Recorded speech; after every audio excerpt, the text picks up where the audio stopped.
Unidade 1. Gênese e os clássicos da sociologia. Aula 4. Revisão e avaliação. Muito bem, estamos aqui para fazer a revisão da nossa unidade 1. Vamos começar então com as aulas de Durkheim, falando da gênese da sociologia e Durkheim, tá ok? E Marx. Depois o professor Dário virá em sequência para fazer a revisão dos conteúdos trabalhados por ele. Vamos então começar falando do surgimento da sociologia, como que essa ciência surgiu, que fatores foram importantes para a fundamentação e a formatação dessa ciência. Vamos lá então?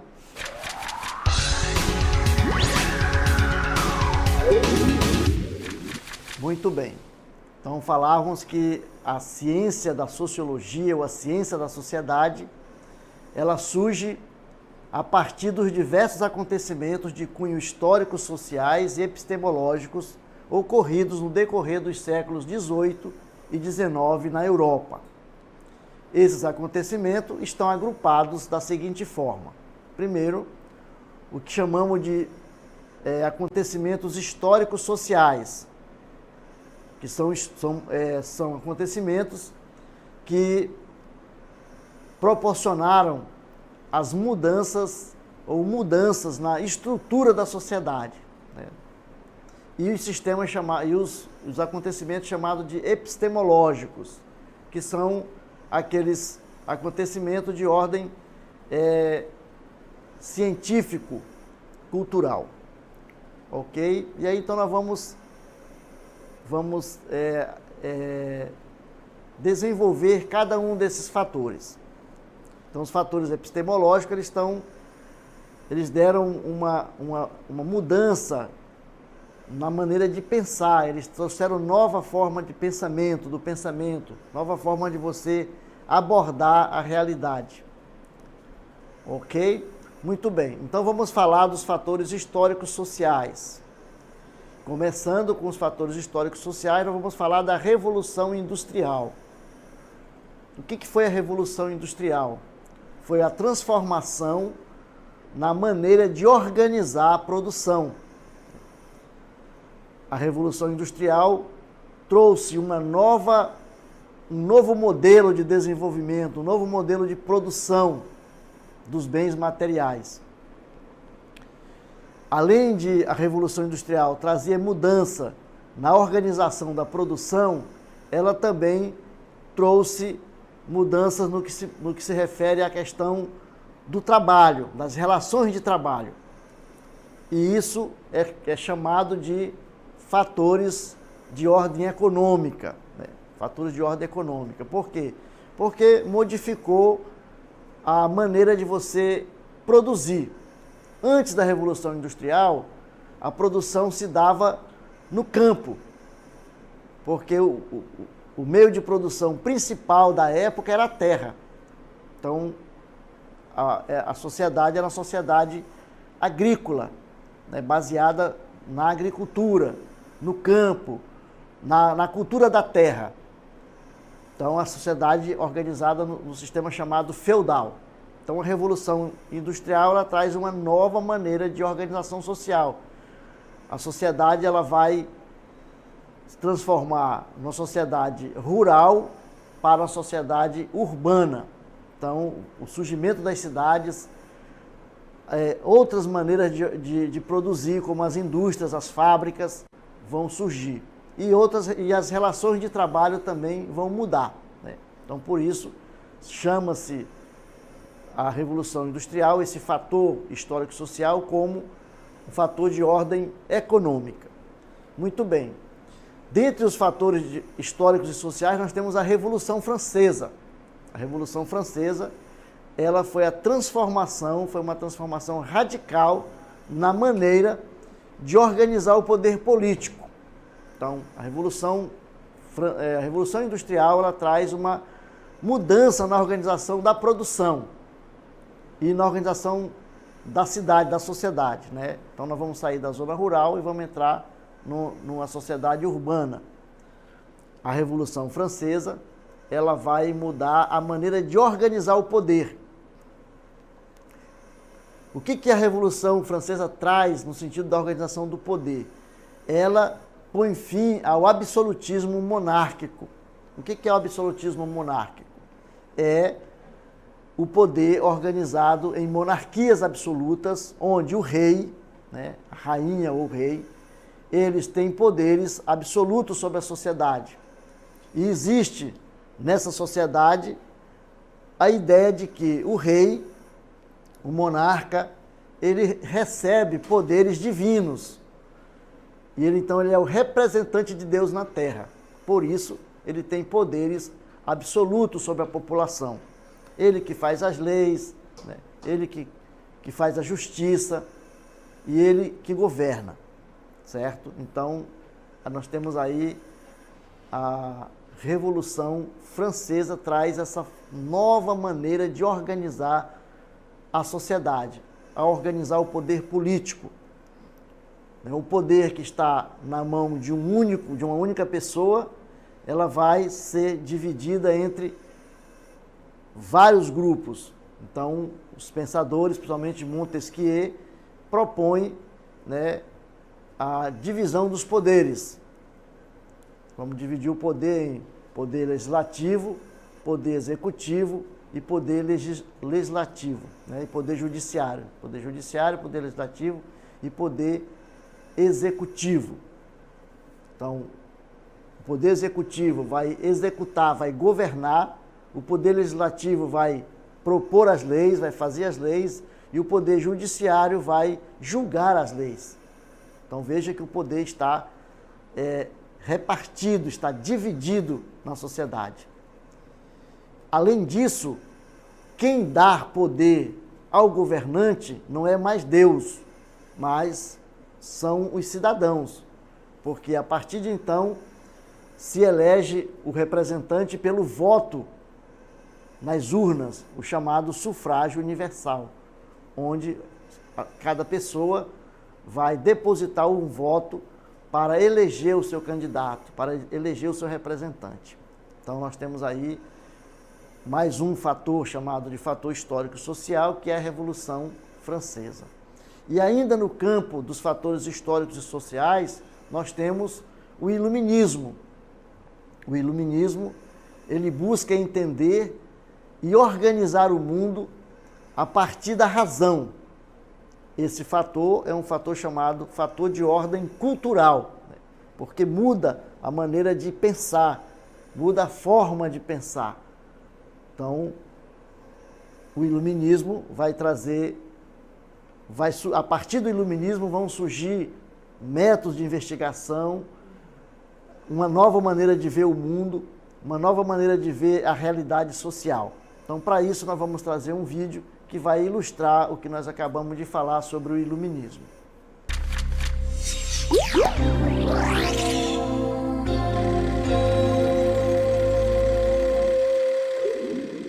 Século XVIII. Quase toda a Europa é governada por reis absolutistas. O absolutismo real tinha aparecido como resultado de uma aliança entre a burguesia e a monarquia contra as arbitrariedades dos senhores feudais.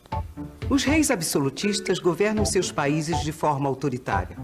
A justificativa dos reis para concentrar o poder e usá-lo como bem entenderem é o direito divino.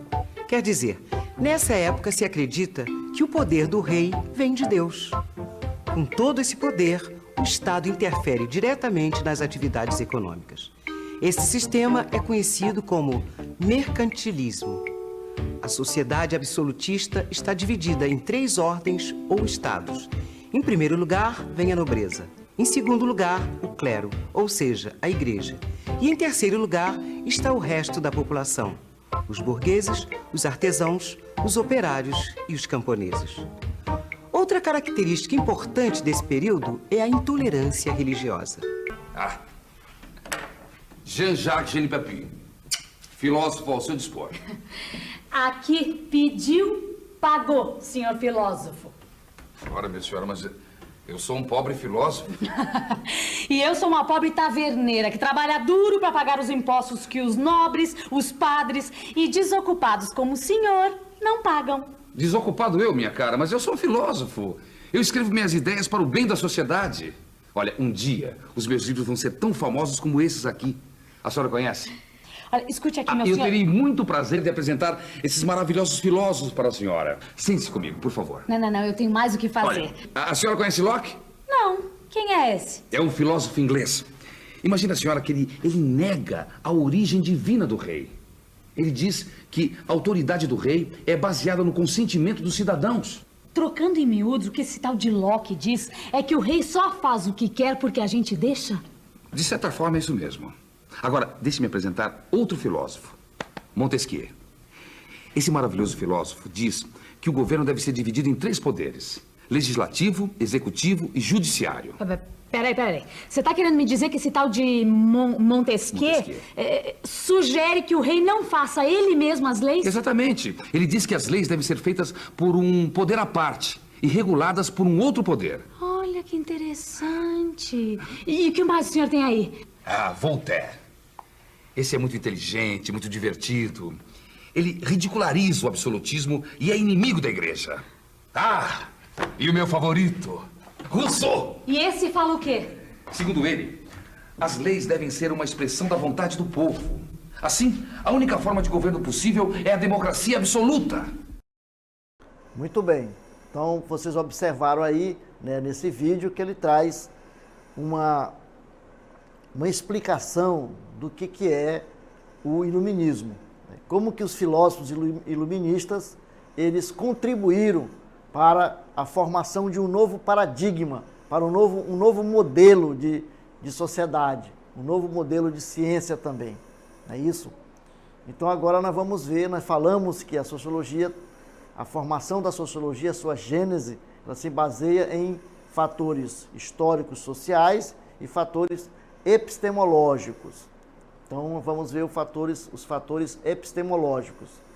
Vai haver um surgimento de novos métodos de interpretação da realidade física e social, né? Com o aparecimento também das ciências humanas. Então, os fatores epistemológicos têm a ver com a questão do conhecimento, a questão do saber. Então, esses fatores epistemológicos, eles têm a ver com a mudança de consciência, a mudança de paradigma, a mudança de modelo de fazer ciência. Como que se faz ciência? Não é isso? Muito bem. Vamos então falar de alguns teóricos que são considerados os clássicos da sociologia, porque foram os primeiros pensadores que procuraram pensar a sociologia e transformar esse conhecimento em uma ciência e, de fato, uma ciência com métodos próprios de investigação e uma ciência que realmente tivesse credibilidade, né? Que realmente fosse ciência, né? Se não tem credibilidade, não é ciência. Muito bem. Então vamos falar de Émile Durkheim, a sociologia de Durkheim. Então Durkheim foi um pensador francês. Ele nasceu em Épinal, na França, em 15 de abril de 1858. Graduou-se em filosofia em 1882 e em 1893 defendeu sua tese de doutorado. Ele foi fundador de uma revista chamada L'Année Sociologique, que significa Annais de Sociologia, né? Onde, nessa revista, os pensadores da sociologia, aqueles que discutiam, que refletiam sobre o pensamento sociológico, podiam escrever os seus artigos, podiam escrever suas teorias, suas teses nessa revista. Então foi uma revista importante porque ela ajudou a desenvolver e a fazer com que o pensamento sociológico fosse conhecido. Ele ingressa como professor da Universidade de Sorbonne em 1902, onde ele vai, então, se tornar catedrático dessa nova ciência da sociologia. Ele é considerado o pai da sociologia moderna, porque ele foi muito importante no sentido de criar mecanismo, de criar métodos, metodologia própria de investigação dessa ciência. Então, as contribuições de Durkheim para o pensamento sociológico. Então, Durkheim ele era um pensador positivista, ele era um adepto do pensamento positivista de Comte. Mas foi Durkheim quem doutou a sociologia de um método próprio para análise da realidade social. Então, a sua contribuição nesse sentido. Ademais, ele criou muitas obras, ele escreveu muitas obras importantes para a formatação e para a organização da ciência, da sociedade, a sociologia. Então, dentre seus muitos escritos, nós destacamos alguns. Então, o trabalho que ele desenvolveu na faculdade para se tornar doutor em filosofia, ele aí, então, depois transforma em livro. Então, essa obra é uma obra também muito lida, dentro das obras de Durkheim. Uma outra obra importante dele é As Regras do Método Sociológico. Exatamente nesse livro, ele desenvolve e apresenta as regras, o método da sociologia. Então, daí a importância, né, dessa obra, que é onde ele vai realmente organizar e dar os fundamentos da sociologia como ciência. Um outro livro importante dele também, muito lido e conhecido, é O Suicídio, escrito em 1897. Mas depois da sua morte, muitas outras obras dele foram publicadas. Então ele tem muitas outras obras publicadas também, depois que ele veio a falecer. Ele tinha escrito, estava organizado, mas não estava publicada. E aí foi organizado e foi feita a publicação. Muito bem. Qual era a teoria sociológica de Durkheim? O Durkheim vai, então, organizar um método de análise da realidade que está embasado em dois elementos básicos. É o holismo metodológico e o método funcionalista de investigação. O que é o método holismo? Em que consiste o holismo metodológico? Para Durkheim, a explicação da vida social fundamenta-se na sociedade e não no indivíduo. Isto é, a sociedade, segundo Durkheim, é mais importante que a soma dos indivíduos que a compõem. Então veja que, para ele, para você entender a sociedade, você não pode fundamentar-se no indivíduo. Você precisa estudar a sociedade. Então, ele vai colocar a ênfase do seu estudo na sociedade. Então, segundo ele, a explicação da vida social fundamenta-se na sociedade, não no indivíduo. Então, a sociedade é mais que a soma dos indivíduos que a compõem. Certo? Então, o papel da sociologia é explicar como o todo da sociedade, o todo funciona. O que é o todo? O todo é a sociedade. Segundo ele, a sociedade condiciona as suas partes. Quem são as partes? São os indivíduos. Segundo ele também, é o objeto que explica o sujeito, isto é, a sociedade explica o indivíduo. Então, a sociedade condiciona o indivíduo. Então, mas professor, como é que funciona isso? Está confuso? Não está confuso. Então, na análise social de Durkheim, ele coloca a ênfase na sociedade. Então, como que nós vamos entender a sociedade? Entendendo como ela funciona, não entendendo como os indivíduos são, né? Porque os indivíduos são o que a sociedade faz com que eles sejam. Observem aí, é a sociedade que determina o indivíduo. Ok? Então, esse é o chamado método holístico, né? Então, o holismo significa o todo. Então, para você entender a parte, você tem que compreender e entender o todo. E o método funcionalista? Para Durkheim, a primeira regra da sociedade e a mais fundamental que nós temos é de considerar os fatos sociais como coisa. Então, Durkheim cria um conceito chamado de fato social. Então, ele diz, olha, para você entender a sociedade, para estudar a sociedade, para compreender a sociedade, é preciso que você compreenda o que é o fato social, né? Então, para ele, o que é o fato social? O fato social é toda maneira de agir, física, fixa ou não, capaz de exercer sobre o indivíduo uma coerção exterior, ou ainda, que é geral no conjunto da sociedade, tendo, ao mesmo tempo, uma existência própria. Observaram como o Durkheim fala do fato social, quando ele coloca a ênfase da sua análise na sociedade, está exatamente fundamentada na questão do fato social. Ele diz, o fato social é que vai explicar como que as coisas funcionam. Então, esse fato social ele tem que ser visto como uma coisa. Isto é, ele sendo uma coisa, você pode isolá-lo e estudar separadamente. Você pode separar essa parte do todo. E aí você estuda, você analisa, e aí você vai compreender.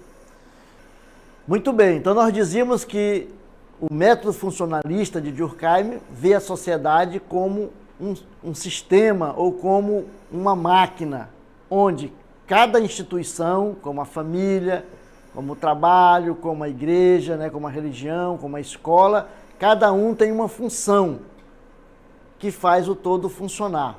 Então é como se fossem peças. Para ilustrar essa visão durkheimiana da sociedade, nós vamos trazer um vídeo chamado Analogia do Relógio, que vai esclarecer e vai nos ajudar a compreender essa ideia de Durkheim.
Muito bem, observaram aí então como que o relógio funciona? Será que se uma peça dessa estivesse fora do relógio, ele funcionaria?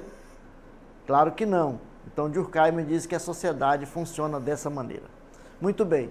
Para isso ele cria os fatos sociais, ele cria então as características dos fatos sociais. Ele diz que o fato social ele é exterior ao indivíduo.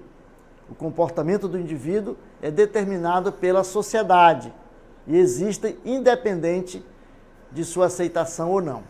Quando nós nascemos, o fato social já está aí, não é isso? A outra característica do fato social é a coercitividade. Eles são impostos pela sociedade ao indivíduo.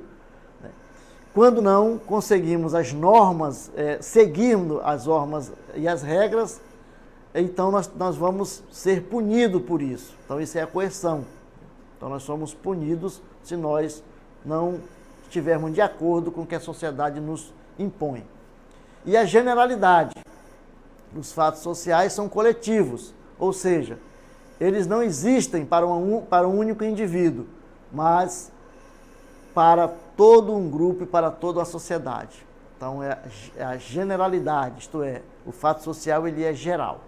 Ok? Muito bem. Vamos, então, falar de um outro teórico que é Karl Marx. Não é isso?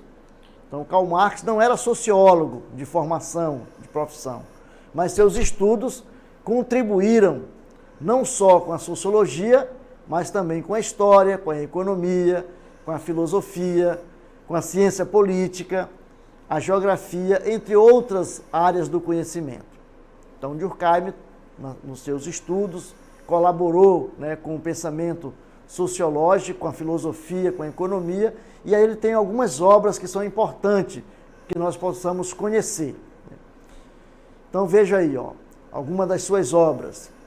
Crítica da filosofia do direito de Hegel, Tese sobre Feuerbach, a ideologia alemã, o Manifesto do Partido Comunista, Contribuição à crítica da economia política e um dos mais lidos e conhecidos dos seus livros, que é O Capital, onde ele faz a análise e a crítica, né, do sistema capitalista, do modo de produção capitalista. Ok? Muito bem. O pensamento de Marx, segundo os pensadores, né, ele está dividido, pode ser dividido em duas fases, né, da sua vida. Primeiro, o jovem Marx, né, quando eles chamam de o Marx filósofo. E o Marx filósofo, o Marx jovem, ele está representado principalmente na sua obra Ideologia Alemã. Se você ler a Ideologia Alemã, você vai ver esse Marx mais filósofo, né, que vai estar mais na questão do pensamento filosófico. E o Marx maduro, o Marx mais velho, ou então o velho Marx, como chamam. É o Marx que vai se dedicar mais à economia, vai estudar a economia exatamente para entender como funciona o sistema capitalista, certo?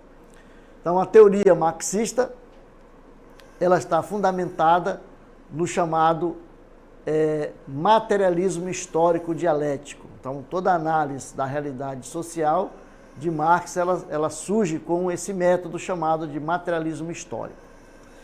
A história, segundo ele, não é fruto do espírito absoluto, como dizia Hegel, mas ela é fruto do trabalho humano.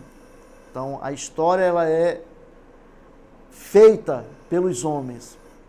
Então, a análise da sociedade deve partir da economia, dizia ele, né? Sempre da economia, da vida material do homem, pois este condiciona todo o desenvolvimento da sua vida social. Então, é a economia, é a produção econômica que vai condicionar a vida social. E aí, então, ele baseia a sua análise sociológica em dois conceitos importantes, que é o conceito de infraestrutura e o conceito de superestrutura, certo? Então, o que é a infraestrutura? Na infraestrutura estão as forças produtivas, mais as relações sociais de produção e ainda a estrutura econômica da sociedade. E na superestrutura está o poder jurídico, político, a religião, a ideologia, a educação, né, em geral. Para ilustrar esse pensamento do Marx, nós trouxemos também um videozinho, uma animação, que nós chamamos de a analogia da árvore. Vamos ver então?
Muito bem, observem aí a nossa árvore e a partir daí nós vamos entender como que Marx compreende e entende a sociedade. Como que a sociologia pode estudar a sociedade a partir, né, desses dois conceitos, da infraestrutura e da superestrutura. A infraestrutura é como se fossem as raízes que sustentam a árvore, isto é, sustenta a sociedade. Então, na infraestrutura, na raiz estão as forças produtivas, né? O que são as forças produtivas? São os meios de produção, mais a força de trabalho, as relações de produção, né? A estrutura econômica da sociedade como um todo, da sustentação. A sociedade seria, então, o caule da árvore. E a superestrutura seria a copa da árvore, né? Onde estão aí a ideologia, a educação, a religião, né? O poder jurídico, político. E na sua análise, ele diz que a infraestrutura, ela determina a superestrutura. Não que a superestrutura não possa influenciar na infraestrutura, mas, segundo ele, na sua análise, o que ocorre na sociedade, na maioria das vezes, é que a infraestrutura, ela determina a superestrutura. Então, significa dizer o quê? A maneira como os homens se organizam para produzir a sua existência material e também espiritual, ela dá origem à sociedade. Então, a sociedade é o espelho do modo como as pessoas se organizam para produzir a sua existência. Então, essa é a visão que Marx tem da sociedade, essa é a análise que ele faz. Então, para você analisar a sociedade a partir do marxismo, né, da sociologia marxista, você tem que necessariamente usar esses três elementos aí, o materialismo histórico e conhecer o que é infraestrutura e superestrutura para poder desenvolver e conhecer e analisar a sociedade a partir das ideias que Marx trouxeram para contribuir com o pensamento sociológico. Muito bem.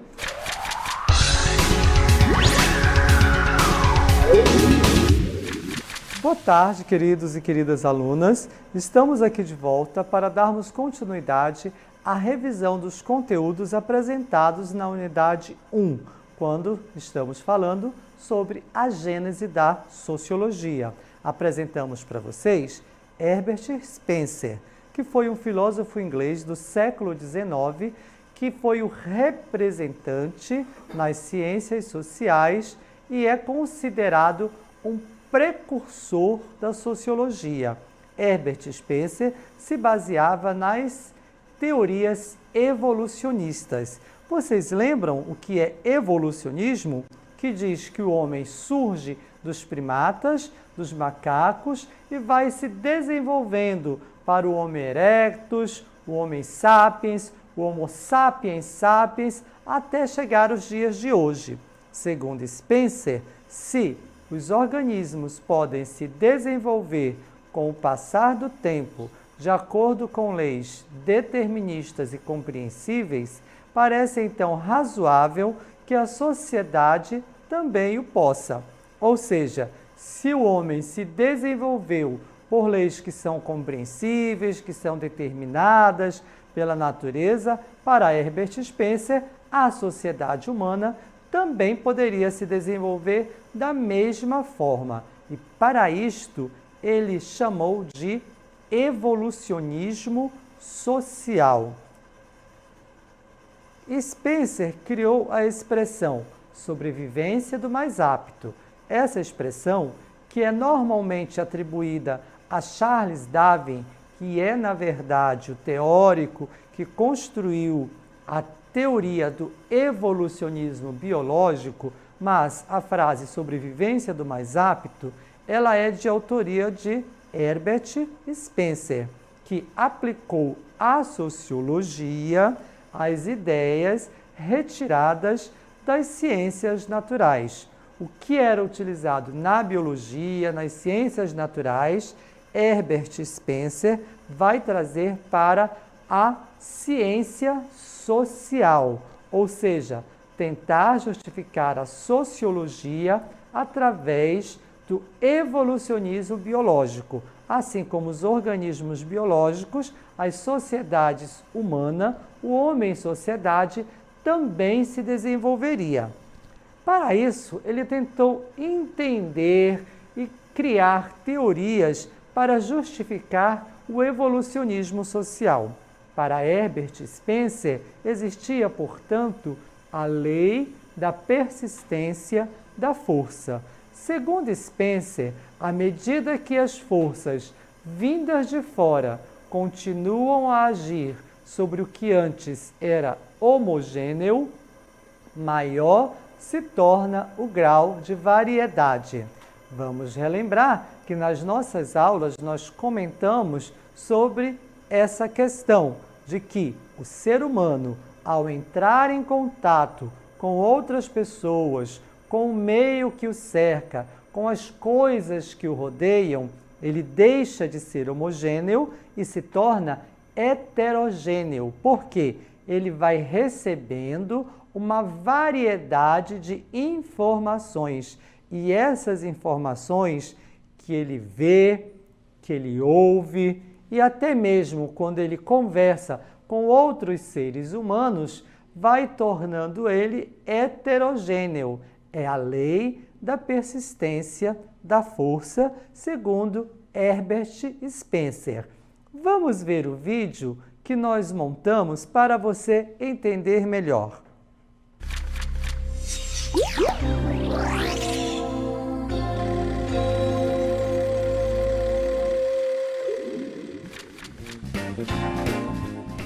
O Tribunal de Contas do Estado solicita explicações da Prefeitura sobre o aumento na tarifa de ônibus em Manaus.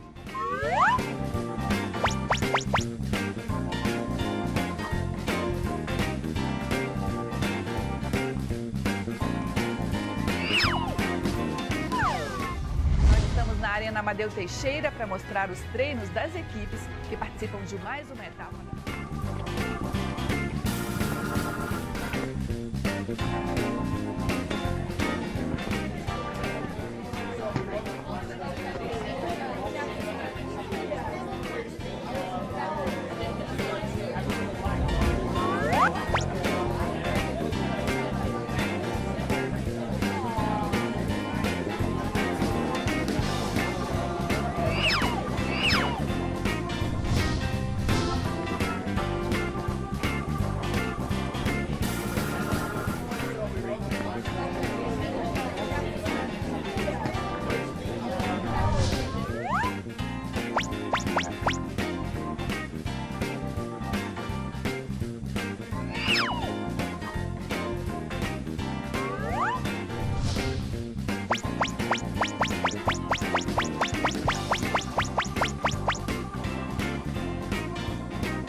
Viram como nosso personagem, ao ver, ao ouvir, ao conversar com outras pessoas, encheu a cabeça de informações.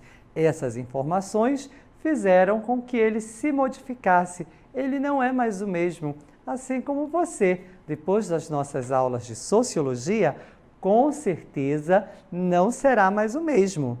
Mas o que é então sociologia?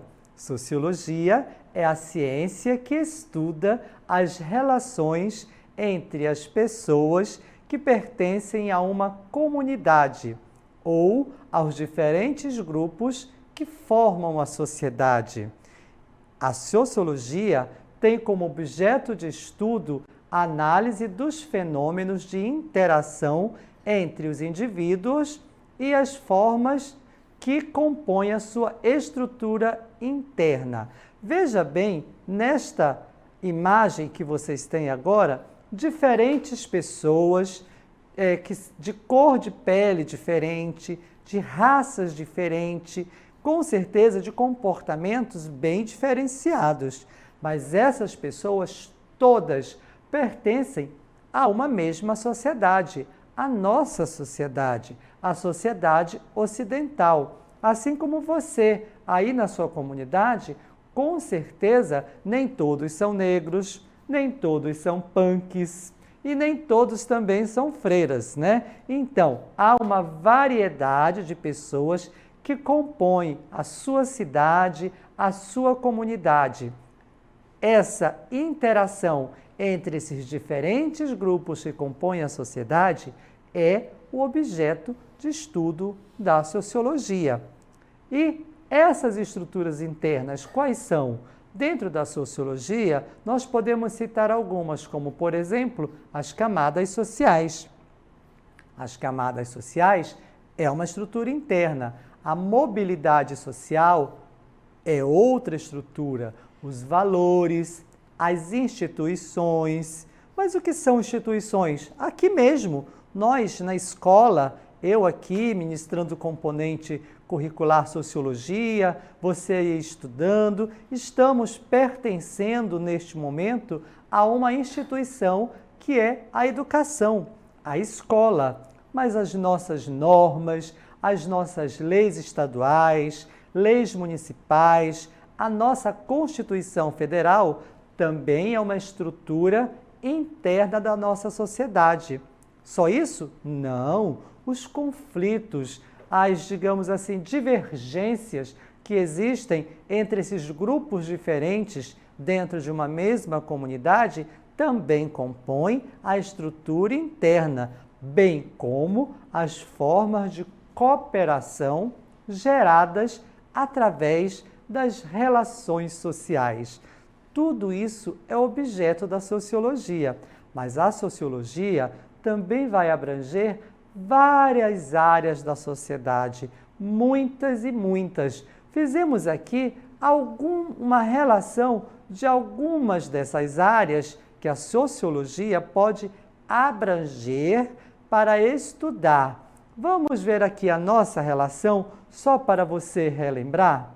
Nós podemos ter a sociologia comunitária, sociologia econômica, sociologia financeira, política, jurídica, do trabalho, da educação, familiar, da sua família, a sua família, a nossa composição também pode ser objeto de estudo da sociologia.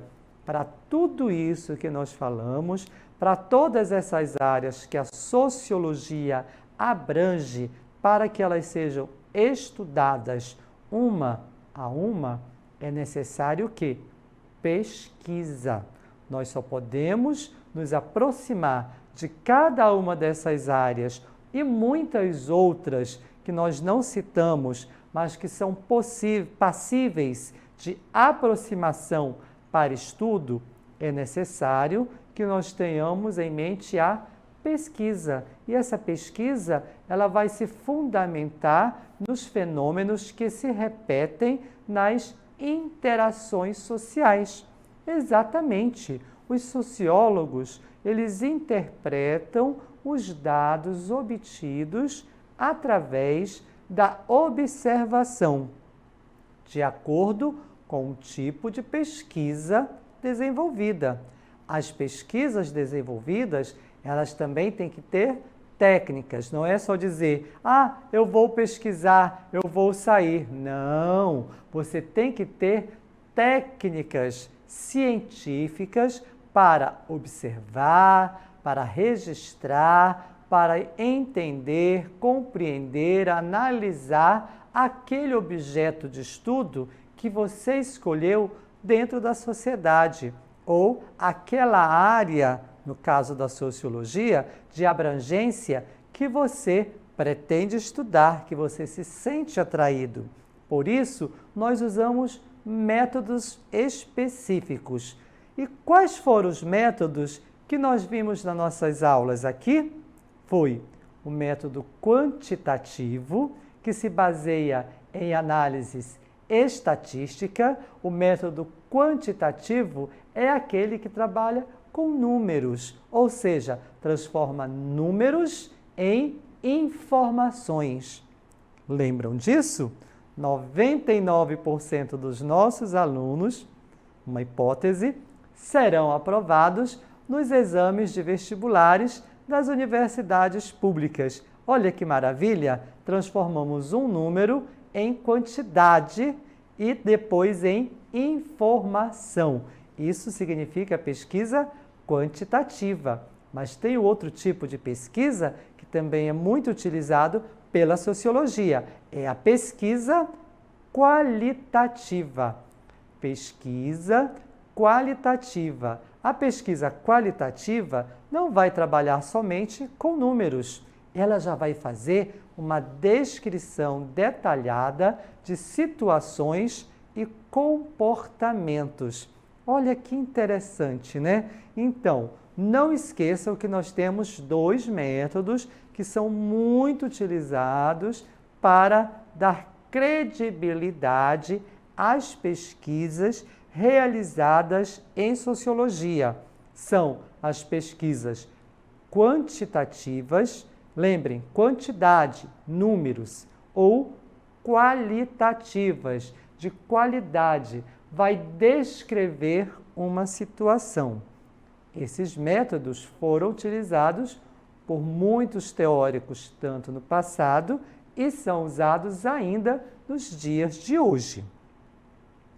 Nós vimos também nas nossas aulas alguns clássicos da sociologia. Só para relembrar, por que clássicos? Porque as ideias desses autores lá do século XIX, do início do século XX, lá do século passado, são ideias válidas até os dias de hoje. Eles fizeram pesquisa, usaram os métodos qualitativos, os métodos quantitativos e trouxeram uma interpretação própria de cunho sociológico com bases científicas para interpretar a sociedade na qual nós vivemos. O clássico que nós apresentamos a vocês, por exemplo, foi Max Weber. Max Weber é um alemão, um filósofo a princípio, mas que trouxe uma grande contribuição para a ciência chamada sociologia. Porque, como ele era alemão, ele nasceu na Alemanha, claro, e ele entendeu o contexto da Alemanha quando ele nasceu, na segunda metade do século XIX, porque nesse momento a Alemanha era predominantemente agrária, ou seja, não havia o pensamento burguês lá na Alemanha no século XIX. Não existiam fábricas, não existiam indústrias, então havia a falta de familiarização da Alemanha com os efeitos da modernidade. Significava que não tinham desenvolvido um pensamento sociológico. Bem, se na Alemanha não tinha indústria, não tinha fábricas no século XIX, a população, a sua grande maioria, vivia no meio agrário, no meio rural, quase ainda no sistema feudal, que é o modelo econômico anterior ao capitalismo. Esse era o contexto da Alemanha no século XIX. Por isso, Marx percebeu este detalhe e ele foi responsável pelo desenvolvimento e sistematização da sociologia na Alemanha. É claro que a Alemanha, logo a seguir, no final do século XIX, século XX, vai desenvolver suas indústrias, suas fábricas, seu modo de vida social, político, econômico, cultural, e isso faz com que a modernidade chegue até a Alemanha. Mas vejam bem, chegou num tempo próprio, diferente, por exemplo, do tempo inglês, diferente do tempo francês. É aí que está a grande sacada de Max Weber, porque ele associa e combina duas perspectivas para sua análise sociológica. É a perspectiva histórica, que respeita a particularidade de cada sociedade. Ou seja, as sociedades até mudam, evoluem, mas cada uma no seu tempo, cada uma com os seus aspectos próprios, particulares. Não é uma coisa igual para todas.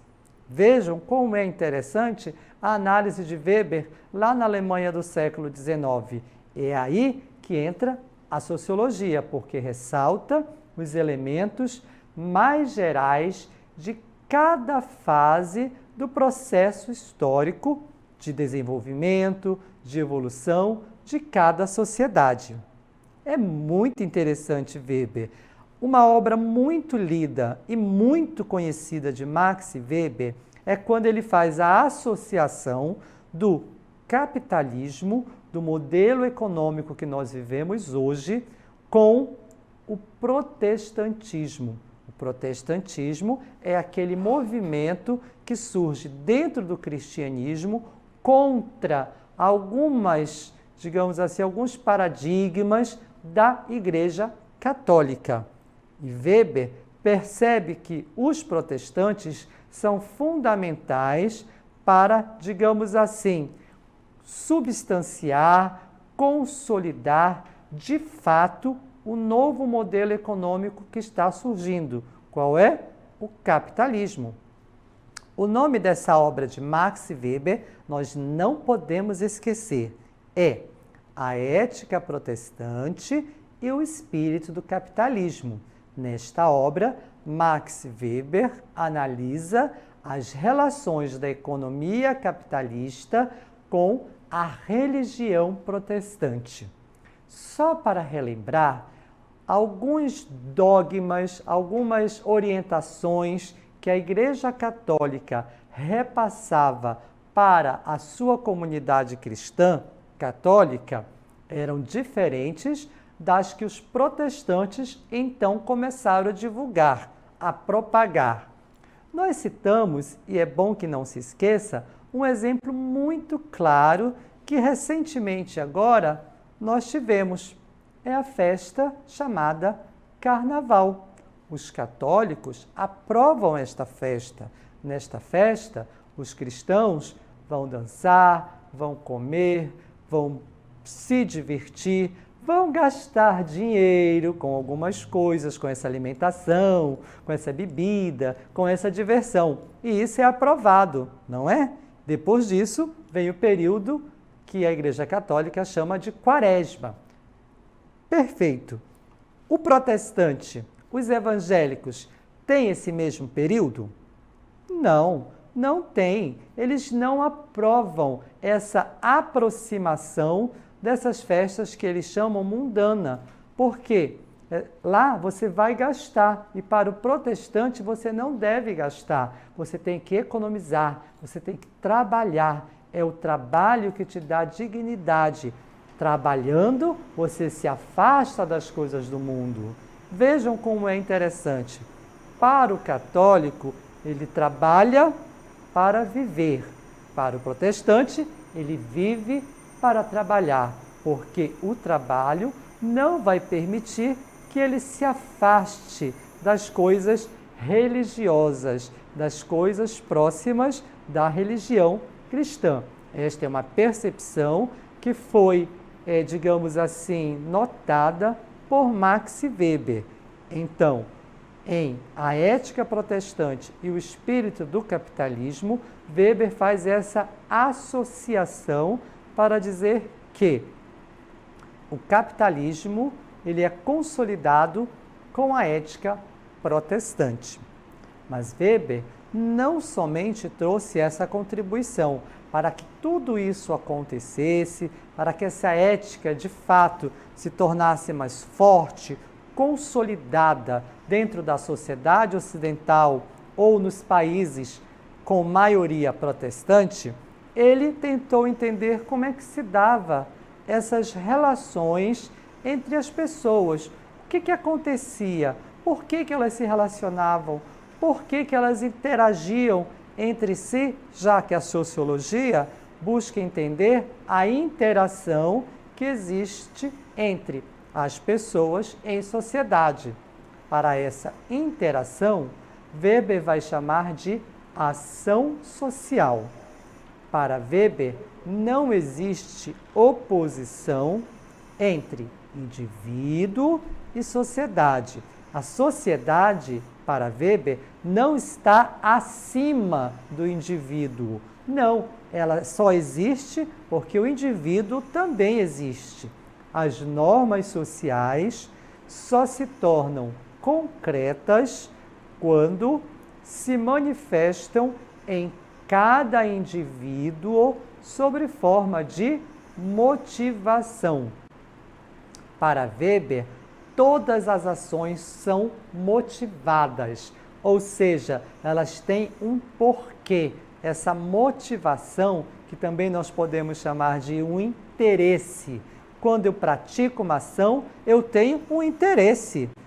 Quando eu estudo, eu tenho um interesse, né? Quando nós nos relacionamos em casa, com os colegas, no comércio, nas festas de aniversário, nas festas de casamento, até mesmo na igreja, nós temos uma motivação. E Weber identificou e tipificou, ou seja, ele criou 4 tipos de ação social. Na verdade, ele não criou, ele entendeu desta forma as pessoas se relacionando em sociedade. O primeiro tipo de ação que Weber entendeu foi a ação racional com relação a fins. Isso, com relação a fins. Ou seja, o indivíduo, para atingir um determinado objetivo, ele lança mão dos meios necessários ou adequados para atingir aquela finalidade. É uma ação racional que tem uma finalidade. Seu estudo, se você está estudando, qual é a sua finalidade? Qual é o seu objetivo? Ah, professor, eu quero ser aprovado. Então, Weber diz que você está agindo racionalmente com relação a fins, a uma finalidade. Ter conhecimento, participar melhor da sua comunidade, compreender a comunidade que o envolve, isso é uma finalidade. Mas também existe a ação racional com relação a valores. Sim, os valores que nós acreditamos também norteiam as nossas ações. Em nossas aulas, nós exemplificamos o honesto. Você, por exemplo, tem uma ideia, tem uma noção, tem uma orientação de um valor, que é a honestidade. E você se comporta de acordo com esse valor, como ser honesto. Sua ação também vai ser guiada pelo valor. Mas também tem a ação tradicional.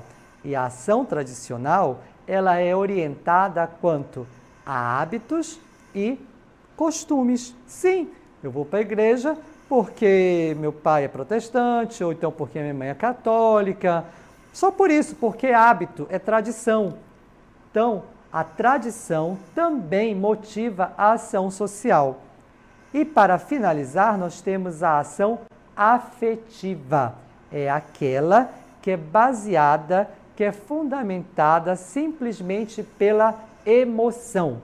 Não vê um fim, não vê um objetivo. É a emoção que leva você a agir. Ela também existe entre nós. Concordam com Weber?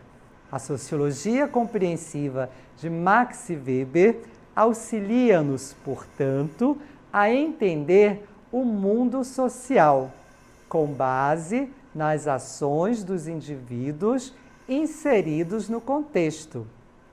Cada uma dessas ações que nós citamos aqui, que foram tipificadas, identificadas por Max Weber, elas não acontecem de forma isolada. Elas estão reunidas sempre em mim, sempre em você, quando nós nos relacionamos. A com finalidade, a tradicional, a afetiva ou por valores. Então, é muito interessante nós conhecermos o pensamento sociológico deste clássico da sociologia, que é Max Weber. A sua aula continua no próximo vídeo.